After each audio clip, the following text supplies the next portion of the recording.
Today, the CDC director says we still don't know how many deaths are from COVID versus with COVID. Also, New York plans to mandate COVID vaccines for school children. We have all that and more coming up, and it all starts right now.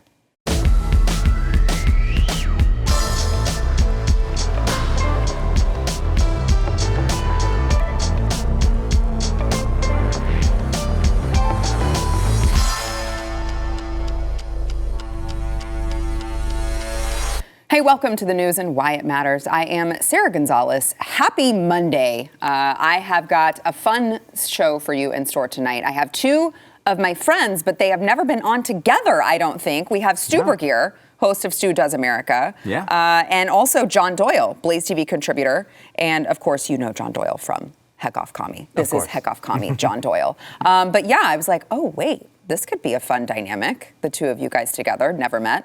It's true. I'm very excited. This is going to be a lot of fun. Yeah. We've never done one with Elijah and myself. That is weird, isn't it? It is He weird. keeps, every time I'm like, John's on, do you want to come on? And he's like, no, I don't like that kid.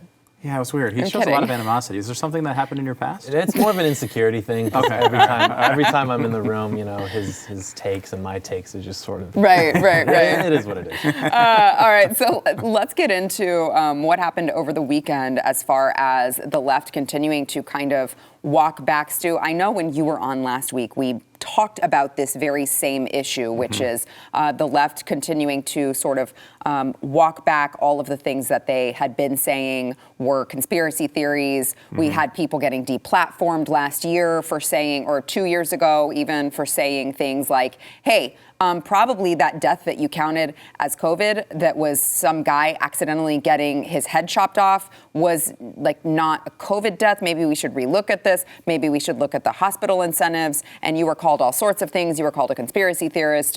You were told that you were stupid and that you were anti-science, whatever that means. And now all of a sudden we have the left taking that narrative and running with it. I guess they realize that their time is limited. Their 15 minutes are almost up. So here is CDC Director Rochelle Walensky just yesterday talking to Fox News anchor Brett Baer, and he was asking her about what is the number? How many deaths are actually from COVID versus with COVID? And of course, we'll circle back to that. We'll get it to you eventually, but I really just can't say. Watch.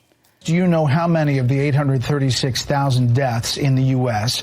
linked to COVID are from COVID, or how many are with COVID, but they had other comorbidities? Do you have that breakdown? Yes, of course. With Omicron, we're following that very carefully. Our death registry, of course, takes a few weeks to collect. And of course, Omicron has just been with us for a few weeks, but those data will be forthcoming. Yes, and it's only the Omicron variant that this has happened with, right? That's changed things somehow in the way that they're counting these deaths. Stu. I will spare you my full data rant of how pissed off I am about how 2 years into this, we still don't know this information. Well, it takes 2 weeks, she said. Yeah, I wish it only took 2 weeks. It seems like it's taken 2 years. Yeah. I mean, look, cases. Not an easy thing to get a handle on, right? Like, I took a COVID test recently. I was negative. If I was positive, I probably would have stayed home to make sure that I don't give it to you fine people. However, I wouldn't have called anybody and told them about it. Right. They wouldn't have known that I had it, right? Cases, I could see that being difficult. A hospitalization, they're coming into the hospital. All you have to do is say, hey, 12-year-old, you fell off a roof. Are you in here for the broken arm or because your nose is stuffy? Which one is it? They're right there. You can just ask them. And then we could hire a giant amount of people to call up hospitals and get these numbers every single day so we have them in real time. We have spent $6.6 trillion on this issue, and 2 years in, we still can't decipher whether the people are in there because they are, maybe an elderly person who's having a real trouble breathing, or if they're a 14-year-old that fell off the roof, trying to do a YouTube video. That should be really, really easy. I can understand there are parts of this that have been hard, and I get it. You try to have some grace for the difficult times, for people to get through some of the stuff. That being said, this is insanity. And this has, of course, always been a thing. We've talked about it on here 100 times. Conservatives have been talking about this stuff for a long time. And it seems like now that the left is waking up, I think, to the point that, to the fact that this is going to be here for a long time. Now that it's hitting their buddies, now that it's hitting AOC without her mask, coming back from a nice vacation in Florida, all of a sudden they're seeing the world the same way. This sort of stuff, though, is inexcusable. There's no reason. Every single hospital would give the CDC their numbers. All they have to do is be called and asked. They don't seem to want to get the data, and that's the big problem. Yeah. Another thing she said over the weekend, John, just to throw this in there, is Rochelle Walensky. She had mentioned that over 75% of COVID deaths had at least 4 pathological conditions or comorbidities. Yeah, which is something that we've been saying for like the last year and a half or so. And there's this very real cycle that exists where something doesn't exist, and then there's some information that would suggest that it does exist. And then they say, well, that's just a conspiracy theory. And then over time, eventually it becomes, well, that is real, but it's actually good that it's happening. And it's kind of like what's going on with this too. And to his points about how much money has been spent on this, both in terms of like absolute cost, but also opportunity cost from them, like literally shutting down the economy. It's like one of the first rules of politics, if you want to, kind of tackle something with honest analysis, is to just follow the money.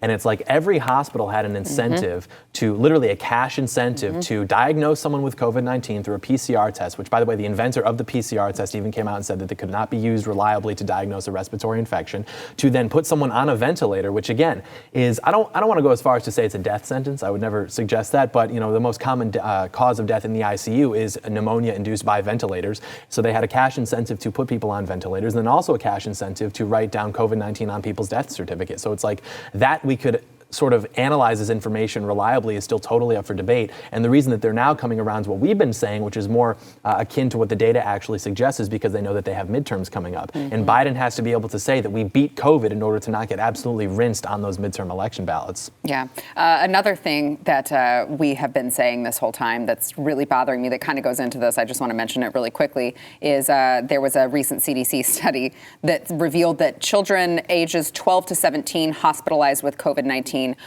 just approximately 2/3 of those children were obese, which is like we keep saying, guys, we have a problem in America. It's an obesity problem, not necessarily a COVID problem. We should probably talk about that rather than giving out free Krispy Kremes when you get a vaccine. I think we should still give out free Krispy Kremes. Myself, I hate to disagree with you on your show. I forgot who I was talking to here. But they should just give them out for everybody, whether you get a vaccine or not.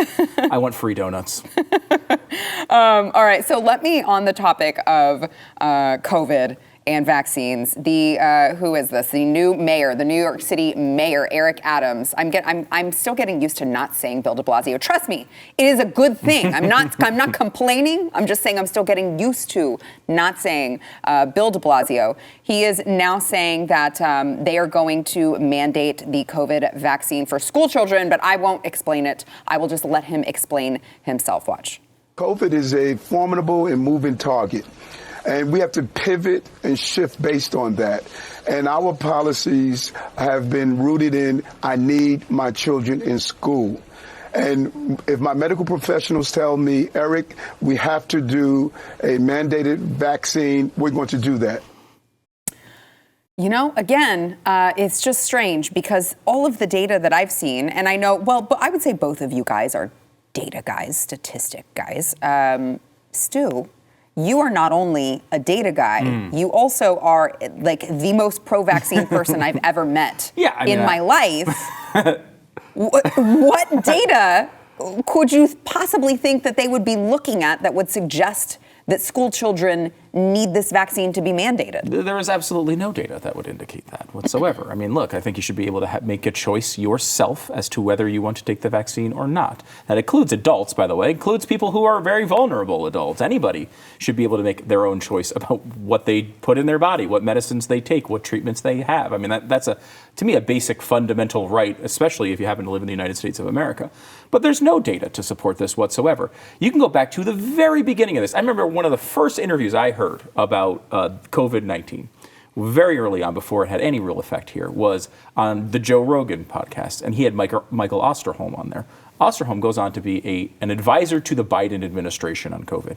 In that interview, before we had any effects, here in the United States, one of the questions Rogan asked him was like, we're going to have to close down these schools, right? And Osterholm was like, well, probably not. Honestly, probably won't need to do that. There are certain things we'll have to do, but that's really, we've seen effects in previous pandemics that actually makes things worse.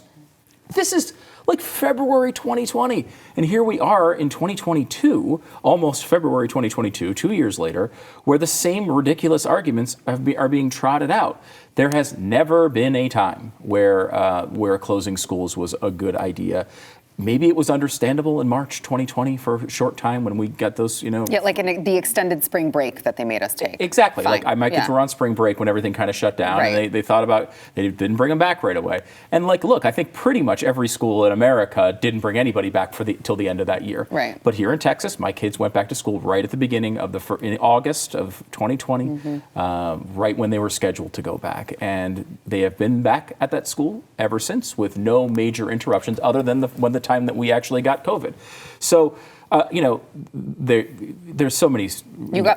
Your kids got COVID and they're still here? They're still here. We are Really? COVID-19 survivors. Wow. We did it. We That's got incredible. through it without any symptoms whatsoever. How long were they in the hospital? They were in the hospital. They did visit a hospital once. Did they? But yeah, it had nothing to do. My daughter hurt her knee. So, she may have been written down as a COVID visit. I don't know. She had COVID 8 months earlier. It could be. You don't know. But yeah, this is even I think a lot of the mainstream media. I think even like Lori Lightfoot is currently yelling at the teachers unions to say get the schools open. That's what I'm saying. Like, It has to be the midterm thing.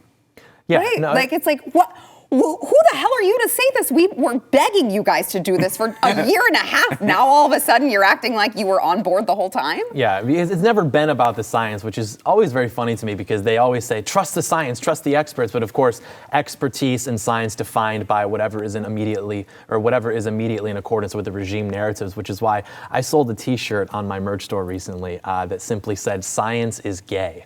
And it sold so well. And the reason it sold well is because it was effective in critiquing this sort of meta-narrative because you have all of these people who take themselves so seriously and they like to pretend they're these really sophisticated intellectuals who trust the science and know the data. And it's like, you can attack that by saying, well, you don't actually do that. You're a hypocrite. But it's like that even sort of acknowledges that what they're saying is worthy of criticism. But if you attack it like a 12-year-old boy, then it kind of holds that mirror up like, actually, we don't even take you seriously. Science is gay. That's not even like a real thing. And they just melt down. It's why they didn't like Trump, too, because Trump would look in the faces of these Ivy League credentialed journalists and reporters, and he would just say, no, you're very fake news. He wouldn't even dignify them with an actual arguments or anything like that. He would just shut them down, which I think is very effective for kind of, shocking these people out of their little echo chambers that force them to take themselves so seriously. To your point, they're going to call you all the names anyway.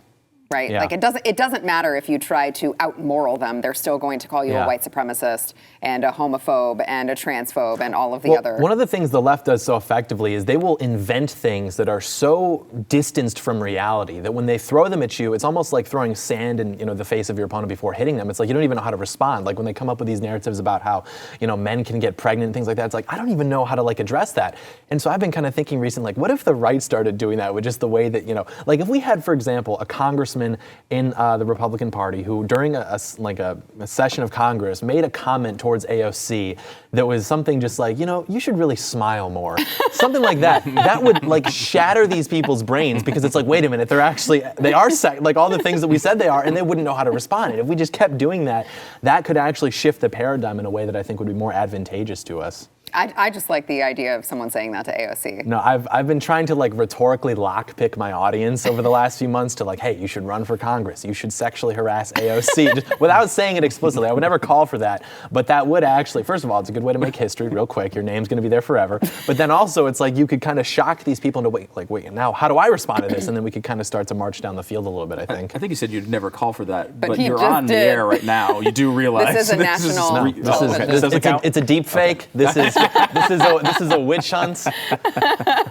All right, let's go ahead and take a break, and after that, I want to get to one more story about New York City specifically, that I find baffling. First, we want to thank our sponsor, ExpressVPN. So, using the internet without ExpressVPN is like leaving your keys in your car when you run into the gas station for a snack. So, most of the time, you're probably fine. No one's going to do anything nefarious. But what if The one time you do it, you come back to see someone driving off with your car. Every time you connect to an unencrypted network, maybe you're in a cafe, a hotel, an airport, wherever you are, any hacker on that same network can gain access to all of your personal data that you have on your computer, your financial details, your passwords. You store a lot of stuff on your computer, right? Look, here's the thing. ExpressVPN is going to help you solve that problem. I use ExpressVPN. A lot of people say, it's okay. I mean, yeah, they might get my passwords, but I'm not doing anything bad on the internet. I'm not looking up porn. I'm not, it doesn't matter because all of these big tech companies are making money off of all of your information. They are not like, have you ever known big tech to use your information for something good? No, you don't want them having your information, even if you're just putzing around on the internet, all right? You've got to use ExpressVPN. They have encrypted tunnels. They're going to create a secure encrypted tunnel between your device and the internet to make sure that hackers cannot steal your sensitive data. It is very, very secure, and it's very, very easy to use. It's not going to make any of your I can't even talk today. Your phone, your laptop, your tablet, a device. That's the word that I was looking for. Your device. It's not going to make your device lag. It's very, very quick. It's very easy. You can sign up with the touch of a button. You got to secure your online data today by visiting expressvpn.com/y. That is expressvpn.com/y. You can get 3 extra months for free over at expressvpn.com/y. So I said we would get back to New York City. There's a lot of things going on in New York City now that Eric Adams is at the helm, one of which is that now non-citizens can vote in local elections. So, yes, which is that. Idea. And you may be thinking like, well, that's just a couple people. That's actually more than 800,000 non-citizens. It's not 800 million. Well, you don't address that. That is true. That is true. It's also not 8. Oh. So, good point. Yeah, there's that.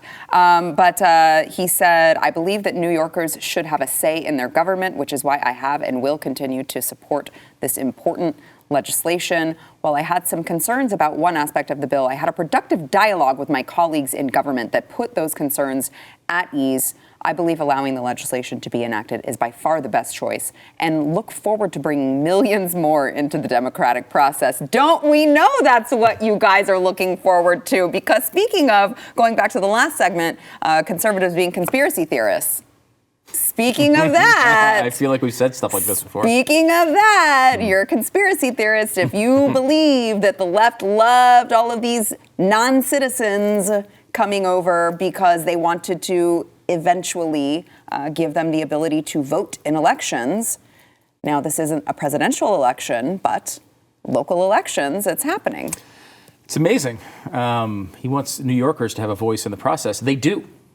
If they're New Yorkers, they already have that voice. Right. You don't give voting rights to tourists, even though they might really care about New York City. It might be great people. You don't give voting rights to tourists because they're not New Yorkers. They're not citizens. So, why would you become a citizen, right? And one of the big benefits of becoming a citizen is, of course, voting rights. Like that's why it's one of the pitches we make to people so that they care about the country and they get involved in the process. We do want people involved in the process. We don't want people who are not citizens involved in the process. Eric Adams is weird because he's good at like 3 things. He does not a big defund the police guy, which I appreciate. Yeah. He's really good on crypto for whatever reason. I don't know, probably because he wants a bunch of money. Random. I know, but he is. He's like, he's in this battle with the mayor of Miami to be the most pro-crypto like city in the country and trying to invite all the business, probably just because he wants more money. Yeah. And the third thing is that he's good at not being Bill de Blasio. So you look at him and you're like, he doesn't seem that bad. Why? All of his policies seem terrible. In reality, it's just because Bill de Blasio was so terrible so often that this guy who occasionally stumbles into a non-insane position seems good in comparison. But that does not mean he's going to be a good mayor of New York. That's a good point, John. Michael Anson coined a really good term for things like this. He calls it a celebration parallax. And in physics, a parallax refers to your perception of something being distorted based on like where you view it from. So like like, it's the same thing with the conspiracy theory. That's not happening versus, no, this is happening. It's good, actually. So, like, conservatives will talk about how the left wants to flood the country with illegal aliens so that they can eventually give them voting rights to, like, literally make the GOP obsolete. And they'll say that's not happening. That's a conspiracy theory. But then, you know, in the LA Times, they'll write articles, Washington Post, they'll write articles. No, this is happening. It's actually like a good thing that it is happening because, you know, it just depends on whether it's serving our narrative or serving their narrative. But it's like, that's kind of what happens in a democracy or a country that's operating under like a liberal democratic framework. Like, you can just import the voters that you want to vote for you because voting is what is supposed to nominally make the system justified. And you can't hold anybody accountable because no one actually knows who's in charge. You know, say what you will about Russia or China, but like, you know that when Xi Jinping or when Vladimir Putin says this is what's happening, at least we know that that's who's saying it's happening. Whereas in this country, we know Joe Biden's not actually calling the shots. He's just a puppeteer. So it's like, how do we actually hold these people accountable? It's like, we can't because no one knows who's in charge. Call it the deep state, call it the bureaucracy. It's like it's this such this sort of like decentralized network of power that's all being like wielded cumulatively against the population, and we have no real method of resisting it because of that. So speaking of voting and election laws, Nancy Pelosi yesterday came out on Face the Nation, and you know, it's interesting because I don't know. I feel like if I am a member of the Democrat Party, I probably am not saying things like this, but then this is Nancy Pelosi. So all bets are off the table when it comes to Nancy, and who knows how many glasses of vodka she has had by whatever time Face the Nation is on. I know it's in the AM, but that's still, what I said still stands. Nancy Pelosi still talking about January 6th, but saying now Republicans are actually carrying out legislative continuation of January 6th with their awful election laws. Watch. What the Republicans are doing across the country is really a legislative continuation of what they did on January 6th, which is to undermine our democracy, to undermine the integrity of our elections, to undermine the voting power, which is the essence of a democracy. I want to get your thoughts on this, but how are her eyebrows 90 degrees? Yeah, it's weird. How are they they're all the way up to her scalp? At what point does your doctor finally say, I'm not doing another facelift because your eyebrows are going to be in your hairline? It's so weird. This is so creepy. She also sort of looks like a 1970s like Batman villain. She does. Where she's dressed. Every time I see her, I'm like, wow, Michael Jackson is still alive. There you go. I thought he died this whole time. But yeah, so basically, this is legislative terrorism. Yeah. Is her argument, because they say January 6th was domestic terrorism. They have a bunch of these really bad arguments they're trotting out right now. Like, I can't imagine that independents are like, oh yeah, yeah, no, that's totally true. They have to be like, shut up. They have this stat that they've been trotting out. It's like 253 different rules around the country in Republican states have been used to tighten up voting restrictions so that people can't vote. And we know what these things are, right? Like getting rid of drive-through 24-hour voting, unaccompanied like voting boxes. A lot of these things that were put in for the pandemic, right or wrong. I mean, wrong in a lot of cases, but obviously we're never meant to be like, these eternal laws that were fundamental human rights. A lot of them massively loosened since 2018, but maybe bounced back from that 2020. In the same report that they're quoting from, the same thing, the sentence before says over 700 rules were passed by Republican states to loosen voting restrictions. So even the argument they're making is completely false. It's not even a good argument if it were true, but it's not true, and that's important to point out.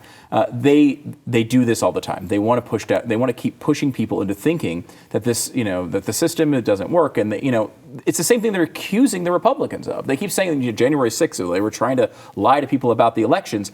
Well, what are they telling people here? They're telling people in all these states that the election count won't be real. It will be false because they've changed all the rules and they're trying to steal elections. I'm pretty sure Stacey Abrams is still the governor of Georgia in their mind. That's where they are, and they keep trying this stuff out. I don't think it's working, to your point, on the American people, though. I don't think they buy this. I don't think that they see January 6th as like 9/11 or December 7th, 1941, is despite their efforts, people don't see it that way. They saw it as what it was. It was a riot. And was it pretty? No. But at the end of the day, it was not this threat to democracy. At no point was the guy with the horns about to take over the country. That actually was not going to happen. They did not come close to overturning our system. We saw Jimmy Carter had a column in one of the papers on January 6th. I don't know if you saw this, where he's like, they tried to take our democracy and it almost worked. What are you talking about? 3 hours later, the votes were all counted. We were all moving on with our lives, except for the Democrats who want to use it to win midterm elections. Yeah. John, I also would like to point out, I'm just saying, if the people who have the guns, were planning this big, huge insurrection, they probably would have thought to bring those guns if that was the entire intent. I guess. Well, I don't know. I kind of have, a more esoteric opinion on the Second Amendment. I think it's kind of like a pressure release valve on the population. I think that it's far more likely that this system of government would allow for citizens to own guns because it sort of convinces them subconsciously that there is some sort of way out of this thing. I think that it would be much more obvious if, say, they did go door to door, then people might realize, wait a minute, no, this is actually happening. It's like kind of this explicit display of power versus this implicit display of power. So an authoritarian regime of days past might have disarmed its citizens and, we are going to wield power through strength. Ours is much more pernicious because they wield power through the manipulation of narratives, which is why things like, the mass ritual of the vaccine are so important because they can't necessarily be seen displaying power so explicitly because they've convinced us through, propaganda, whether that's through media or Hollywood or public education, where it's like a dictatorship is when there's one guy and he's just crazy and he's really angry and he comes and takes all your guns and he's not going to let you buy things where you want. And so we're like, okay, that's what we're looking for. And so then when we see a guy like Joe Biden, he's like, oh, well, I was voted into office. We're like, I don't like that guy, but he's not a dictator because our conception of what authoritarianism is has been so distorted by that. And so they can get away with wielding that power because it's not as obvious to us because it's through the manipulation of narratives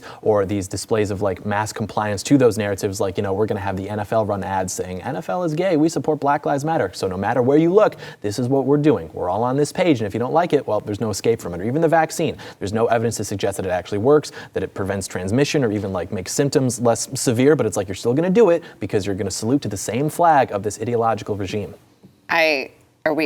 I guess we have to, I wanted there to be a fight. I wanted there to be fisticuffs, but I have to go to break instead. So I guess I'll just do that. We want to thank our sponsor, Grove Collaborative.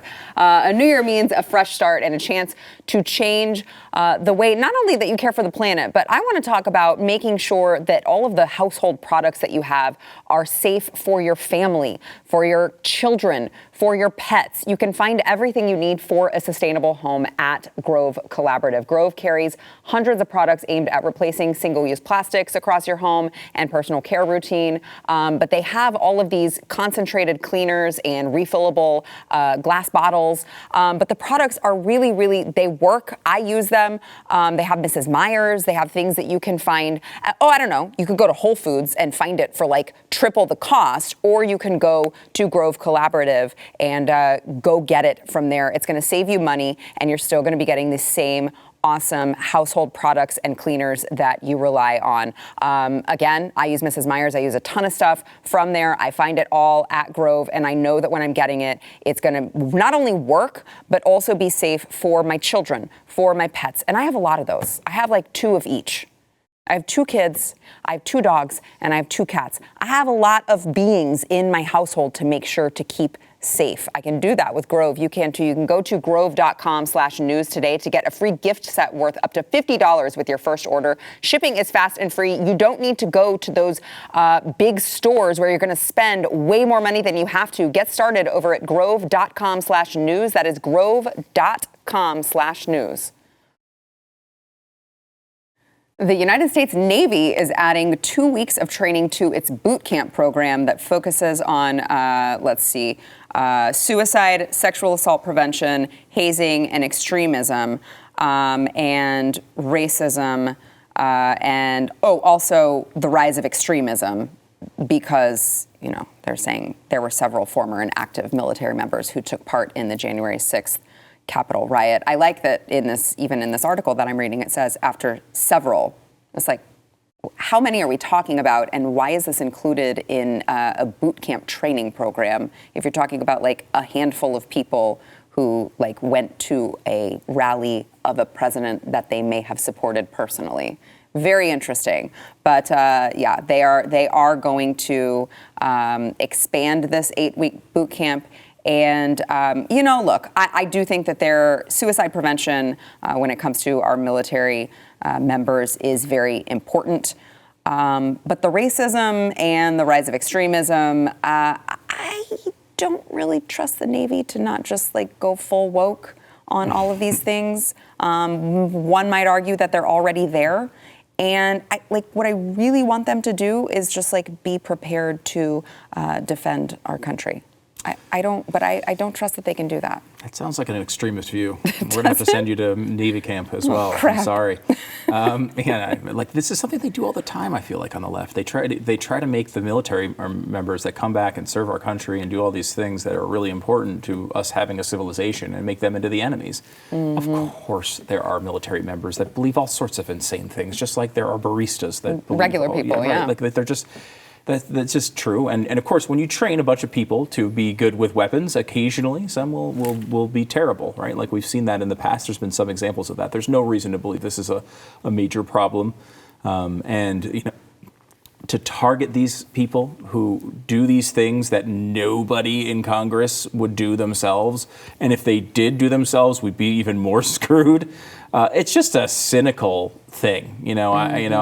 I guess they believe the military is a lost cause voting-wise, so they can say anything they want that's bad about them. But that's not an honorable thing to do. Yeah, John. Extremism is such a buzzword, and maybe that is only second to our democracy in terms of like political vocabulary that just is so off-putting to me. But it's like extremism, and it's bad because it connotes this like idea of violence, but like literally speaking, extremism just means that like if there's a bell curve of American politics in terms of people's opinions, the average opinion's here. As you get farther away from the average opinion, that's when you'd be like by definition an extremist. But it's like everything has gone so far left so recently in terms of the way that the media is commanding these narratives. It's like everyone at this table is probably by definition like an extremist, so to speak, which 100%. Is why one of my favorite questions to ask liberal type people is like, okay, well, what would be an acceptable paradigm of like right-wing politics to you? Because they compare everything to the alt-right. Trump is alt-right, George Bush is like proto-alt-right. It's like, okay, well, if there is to be a two-party system, give me, a couple bullet points as to like what you would think an acceptable paradigm of like right-wing discourse would be. And they can't do it because they don't actually want that. They want to consolidate like this sort of one-party system in terms of how the public perceives political opinions to be. And the military too is like kind of the last institution that right-wing people thought they could really kind of put faith into. A lot of this sort of George Bush era patriotism revolved around the military and supporting it. But it's like now, it's like, what is there really to kind of have confidence in? Because we had the humiliation ritual that was the Afghanistan withdrawal. You have now, that commercial that came out where it was the two moms and the girl, and she grows up to be in the military. And I don't know what the table opinion is on women in the military, but I don't think it's noble for a country to send, its sisters and wives to go die. Agree. I think that's just symptomatic of a very weak class of men. But it's like this happened, I think, particularly successfully in Russia and then also in Spain. Like when a communist regime wants to take power, you purge the military of people who might be inclined to resist that. And you can do that by forcing them to do these things that they don't want to do, whether that's the vaccine or go through all these, diversity and anti-racism and anti-extremism things. And so then what you can do too is expand the Foreign Legion to bring in classes of people who aren't American and say, we'll give you citizenship if you want to serve in our military. And that's what's happened in Russia particularly, is they brought a bunch of people in who weren't from Russia ethnically, and they had them occupy the military ranks, and that's how they were able to sort of have this traditionally Christian and Orthodox country be subject to that sort of tyranny. And so I don't know if I would go as far as to say that there's no reason to join the military anymore if you're inclined towards patriotism or right-wing thought, but a lot of what there was to get out of it in terms of the camaraderie and feeling like you're actually serving your country is either gone or dying. Yeah, I feel like every time I see anything regarding the military in the news, it just makes me go like, well, I guess I should just prepare myself for our new Chinese overlords. We'll greet them as liberators. Yeah, this is not going to work out well for us. Chinaman ever called me a white supremacist. Ain't that the truth? Stu, I'll give you last word on this. Look, I think the thing that angers me, because like institutions are institutions, and like as someone who's skeptical of government generally, I I usually believe the government is going to screw up anything they're involved in. What pisses me off in this particular situation are the individuals. We can go, I think the left likes to go to talk about groups all the time. They like to talk about the military, but like these are real people. These are people that we've met. And a lot of people that we've met that are military members are skeptical of the way the military is being run. None of them like the way the Afghanistan thing went down, that's for sure. So it's so frustrating because you see these people who, fundamentally, whether you agree with the things that our military has done or not, these are people who have decided they want to sacrifice a good chunk of their life and maybe their entire life in battle for our country and what it stands for. They don't always get those opportunities because many times we're doing things that we shouldn't be involved in. But that's their mindset going in most of the time. And I meet we meet a lot of military people being sort of on the right. A lot of them are more conservative. The same thing with police officers. These people get constantly bashed by society. They get constantly vilified, constantly called racist. All of this happens to them all the time. And these are just like the best people in our society, I think. They're sitting here and they're doing things that God, I know I couldn't do or would want to do. Thankfully, I'm not required to do it because they do it for us. And they've protected the country for a long time. That doesn't mean everybody in the military is perfect. And you can certainly find faults as we get higher and higher up the chain. There's tons of fault in the bureaucracy. But we should not be taking these people who are doing these things for us and turning them into villains. It's a really bad idea. Yeah. All right, we have more, but we got to take a break. We'll be right back.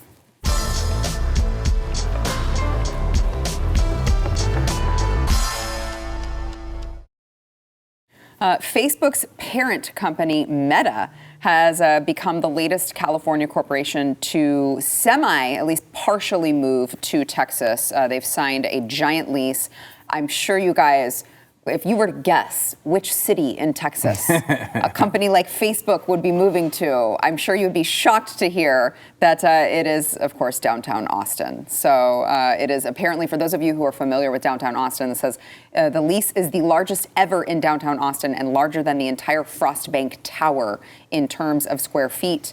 It is a 66-story tower that is currently under construction, but they have leased the entire building and will include all of the office space. This makes me very nervous, you guys. This makes me very nervous. This including all of the other people who have come over from California, but not all of those people, not all of those transplants translate into the votes that would be why they decided to move here.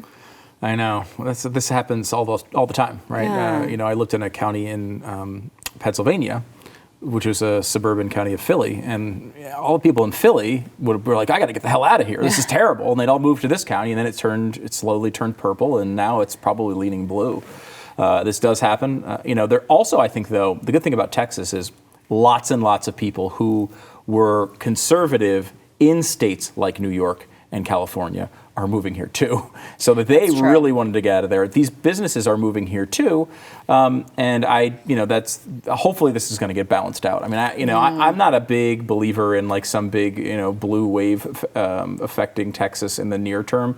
I mean, even as close as Beto got. Yeah, I mean, you feel like Beto and Cruz was basically the best case scenario, right? You were in a for the left. Yeah. You're in a wave year with a guy who was never popular with anyone on the left. Obviously, he's not a person who could pull moderate votes. Plus, a lot of people on the right were very tired of Cruz after his lack of an embrace for Trump early on. And Beto, who was the most heavily funded Senate candidate of all time at that point, and still they lost. Yeah. So it's a tough uphill battle. That's not to say you can get complacent, but that's what I worry about. Yeah. That people will be like, "Oh, it's Texas. We're fine." And I'm kind of saying that in some ways, but I think long term there is a real reason to worry. And we talked a little bit earlier about the immigration situation and how the Democrats want to bring in Latinx voters. Thank you. Thank you. I got to make sure I get that right. Thank you. To come here, and that means that long term they're going to win these elections. And the one thing I've found a little bit, if we want to have a tad, just a dash of optimism here, is that, like, it seems like conservative thought wins over a lot of them. You know what I mean? It might not be instant. I think a lot of times, like, it's presented as like, oh, well, every Latinx voter is going to vote Democrat for the rest of their lives. But look at the difference with Trump.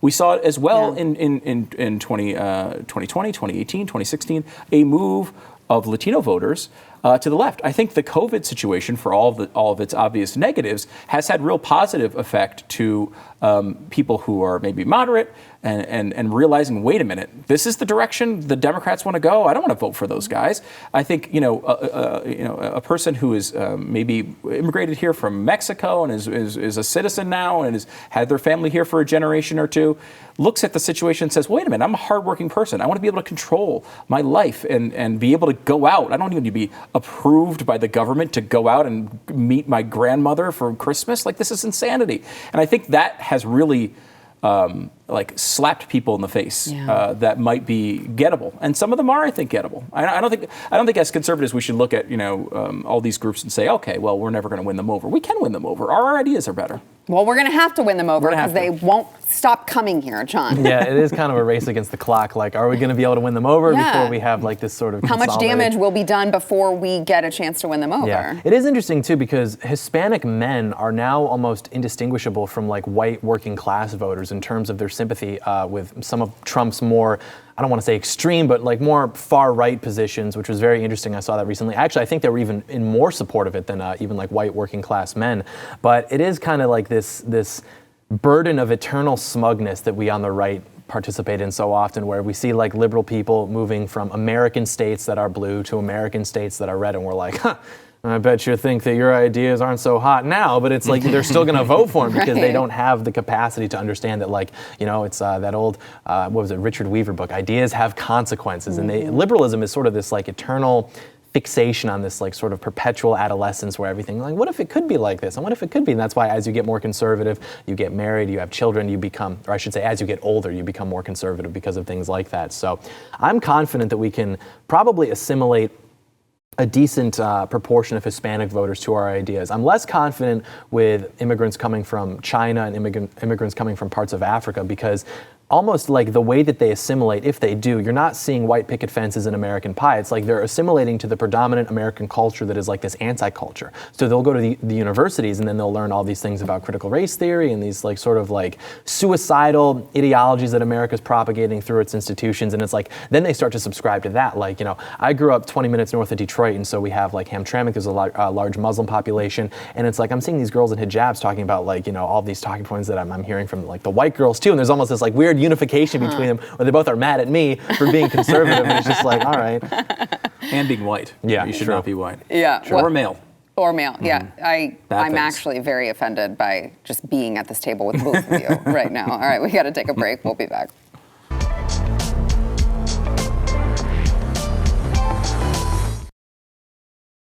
Hey, don't forget, I know most of you out there were like, I have to make my New Year's resolution going over to wherever I get my audio podcast, and I've got to subscribe, rate, and review the News and Why It Matters, because Sarah keeps asking me to do this, and I am one of the few who have not yet done it. So if that is you, we're just here to help you make your dream happen of fulfilling your New Year's resolution. You got to go and do that. We will also, if you say something nice about us, we want to repeat it, right? So you may see your review read live on air, like the one today from Sweets JME. This is a long one, you guys. Wow, this is very thoughtful. Witty and pointed current events with flair. As a busy homeschooling and work from home mom, I don't have a lot of time to devote to catching up on the news. The News and Why It Matters is like combining the news of the day with an afternoon talk show and comedy hour. It'll make you laugh so hard you shoot coffee out of your nose. Keep your finger near the back button so you can backtrack to hear the witty comments again, since you laughed so loud you missed the rest of the comments. Tune in each day for a variety of guests who add perspectives from all over, making it well-rounded. Definitely worth an hour of my time and leaves me feeling refreshed. We appreciate that so much, Sweets JME. Also, like, big shout out to you for being a homeschooling and work from home mom. That was me all of last year. So I understand that I'm shocked that you have any time to listen to this show. So we appreciate you choosing us and listening to us. And don't forget, before we go, make sure that you subscribe to Stu Does America if you have not yet done so. You could also do the little thing on the audio podcast for Stu also. I would love that, although you have to write reviews at least that long. I want more words than Sarah. We will accept no less than 500 words for Stu's review. Also, make sure that you check out John Doyle. It's heckoffcommie.com, right? Yeah, I'm relatively low maintenance. I don't need like a